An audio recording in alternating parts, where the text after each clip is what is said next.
Disclaimer: this video was made with permission from the person on the receiving end of the messages/alleged action. Additional editing has been done at my own discretion to provide more safety to people involved.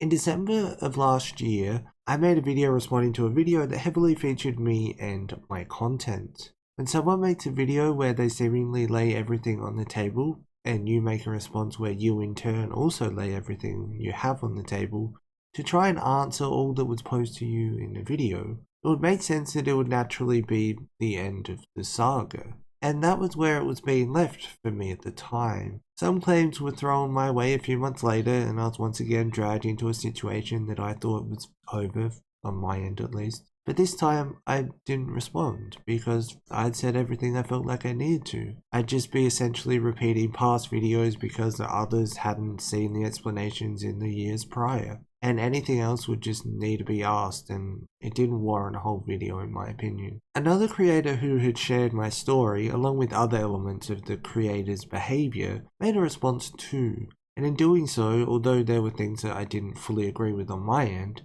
it essentially helped me close the book on that chapter. As you'd imagine, it would take something extraordinary for me to revisit such a topic, and as it turns out, that has just happened. Just recently, I received a response to my comment on a video where another creator spoke about a creator named Repzilla, and the comment was from someone calling themselves Cinnamon. There were a few responses back and forth in the comment section, and after sharing my social media handle in the comments, she reached out to me. Some of you may already know who Cinnamon is, but she was the last person who I expected to reach out to me, personally. And especially to have a problem with her ex-boyfriend. She had featured in many live streams with Repzilla, some of which he later removed for unknown reasons, although if I had to guess, I think it happened after another creator reached out to her on social media, which was found due to him, Repzilla, posting a link to a fundraiser that she had set up, which in simple terms means that he had posted a link to one of her social media accounts and she was found and messaged via that. She also confirmed to me in messages that that information was public at the time, that her Facebook was out there through that. She said that Rep told her that someone released screenshots of her Facebook page and where she worked, although she never saw evidence of it. I personally mentioned in my response video late last year about Cinnamon's workplace, or more specifically the company that she worked for, which I mentioned to her in messages, and she said that she does work there and that it wasn't a secret. She also shared a message where he told her that I made a response video and told everyone where she worked, and that he'd made a tweet asking me to take it down, she did, and that he had apparently reported me to the FBI cybersecurity line, which I won't lie, probably because I'm Australian, I had never heard of that prior to that message. As you can see, she mentioned that the interview I did with the girl in 2020 had stated that Cinnamon worked there. She also said that it was the interview that I did that made her question things, which we'll go into a bit later. As you can see, she mentioned in messages that the interview I did with the girl in 2020 stated that Cinnamon worked there, and from what I can recall, there was no real issues raised about it at the time. It became apparent to her that maybe she was missing something or wasn't seeing the full picture. And honestly, why would you suspect something if the person you've been dating for years is, as far as you know, telling the truth? Let's talk a bit more about content and how that ties into things. She alleges in messages that his content was something that he wasn't fully transparent about, one could say. For example, when it comes to the person that Repzilla alleges stalked him, Repzilla's ex said that she, despite asking, never saw the messages between the two prior to the opening up video, and that he allegedly mentioned potentially photoshopping some of the conversation. Let's break that down a little bit. The Google Drive that was provided in the description of opening up showed the conversation that was had between Repzilla and the alleged stalker, although it wasn't publicly shown for years and according to his ex-girlfriend was also kept from her, even upon request. I will say though, he did photoshop one response of the conversation with me, which I'll show now. I want to play this clip to you. 217, he sent me a topic to cover, and of course, he wanted a shout out. Did you catch it? Messages are over 20 days apart. They're not from the same conversation. I'll show you the conversation.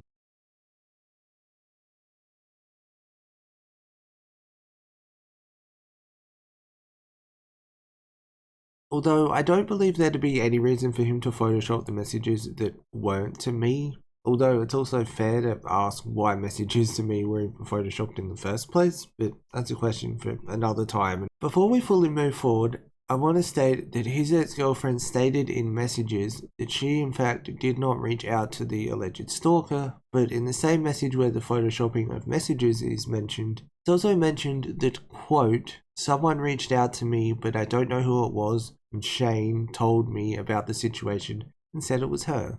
She also said there was a chance that they visited Chattanooga together while him and the alleged stalker were talking, which therefore means that the alleged stalker could have thought he lived in Chattanooga by that. She also said she wasn't ever called like Rep claimed and that the timeline was sketchy to her too.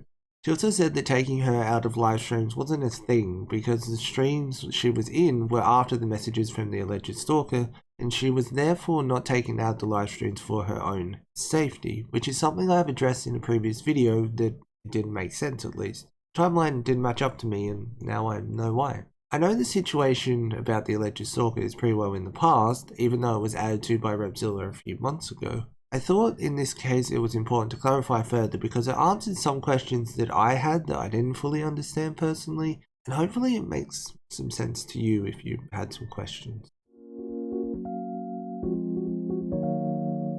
Some of this information is quite personal in regards to behaviour and behind the scenes things. This isn't any kind of doxing or anything like that though. He has given me permission to share this information, but before we get into that and how some of it ties into his content, let's give a rough but short timeline.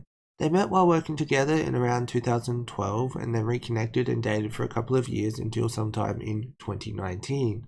They met before the accident he was involved in and then dated after it. I do believe fans grew to enjoy her being in streams and such, and they were somewhat invested in the couple, I would assume, as whenever there was issues with her health expressed, they would show concern, which we'll get into briefly soon.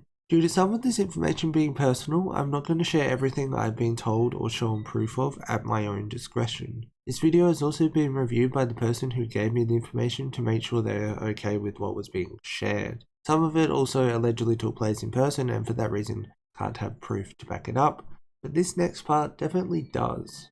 So she got contact in March of this year, stating the following. You couldn't even respect me for 24 hours when I asked you to leave me alone. Shane, leave me alone. It took me so long to figure you out. Don't try and act like I'm just going through some shit. I do not love you and I wanted to be your friend at one point, but you're so fucking selfish. You've never been fair and you're self-absorbed, and to be honest, I don't think you want to know what I think about you now.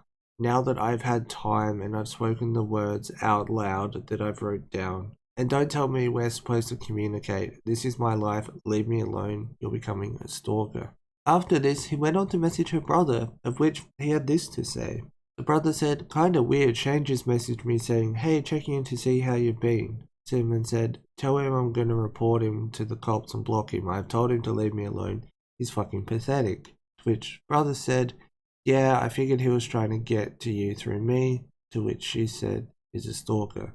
Rep said, hey, checking in to see how you've been. To which the brother responded and said, pretty sure that Simon told you to fuck off. You're going to get a legal case brought against you. If you don't, I suggest you leaving her alone and her family the fuck alone. Not that you'll have a choice though after I block you. You'd think that would be the end of it, but that was not the case. He then sent her a letter in the mail, but I hope that that's where it ends. There were two main examples of videos that were made of stories involving Cinnamon that were shared without her permission, with at least one seemingly being used for sympathy. Going to the hospital tomorrow, which has since been removed. In the video, he spoke about having to take her to the hospital because of health issues. She wasn't aware of the video being made until quite a while later. To add to that, she saved messages that she needed him during her health issues and what she had to see doctors for. It reminded him multiple times, but he stayed up too late and slept in her car when she was having tests done for her health issues. Another video was made entitled How I Became the Main Topic of a Lawsuit,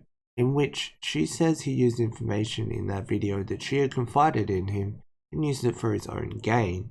This video, by the way, is still online. It's also said that it had nothing to do with him, that she only told him about it because they were together at the time. He was never called to stand or even questioned and didn't even go to court with her, she says in messages. Her ex before Rep used them as dating as a way to try and discredit her in a circumstance in front of the courts, and he was only mentioned because he was the new boyfriend. Some of the information I just presented is brief because I'm hoping to get the point across without delving too deep into personal information that I don't feel comfortable sharing, like what the court case was about or going more in depth into the health issues. I was told these things but chose to leave them out. I have respect for Cinnamon. I mentioned earlier in the video where I interviewed the alleged stalker was the video where Cinnamon started to have questions about Rep. Through messages it was revealed to me that she wasn't aware of the full extent of his past controversies either. Although when he did mention things to her, he wasn't likely to back it up, like the previously mentioned situation about not being shown the messages from the alleged stalker. I made her aware of some videos about him by other creators and his responses to them, because it's only fair. And through that it became apparent that her thoughts about him were in fact backed up. Unfortunately, it's also alleged that he uses his brain injury as an excuse in his real life, like he has in the past online, to excuse his behaviour, going as far to allegedly claiming amnesia after an argument where he insulted her career, and saying it's okay to call women bitches. He also cited that his conversation with Nicholas Diorio is in fact quite how he is in real life, saying, "He's pathetic and using people and so manipulative. I noticed in the call that when he was under heat, he switched and asked what was going on with Nick, basically gaslighting. Unfortunately, this is how a real-life conversation goes with him as well." She stated he's a snake, a monster, and a train wreck, among other things, but it's hard to see when you're close to it, which is where the videos came into things. Now that she's outside of it, she could see things from a different angle. She also alleged that he showed up to her house late at night in 2019 and banged on the door, demanding to know who the owner of the other car in her driveway was and where they were hiding. It was a neighbor's friend's car who parked there while they were visiting next door. It also surprised me to see her say multiple times that she feels ashamed for ever supporting him given what she now knows from a mixture of personal experience when it came to their relationship and friendship and his online behavior. She also went on to say that if she had seen the videos before now, presumably around when they came out, that she would have cut ties sooner, but she just assumed that he was telling the truth with the information that he told her. If you're wondering what the information is in regards to, she alleges that he said people were trying to cancel him and make false accusations, for example. But when she asked to see things, he would always have a reason, like it would upset her or that it was taken down, for example. I just want to say thank you to Cinnamon for reaching out to me and trusting me with your story, and thank you for watching this video, and I'll see you in the next one.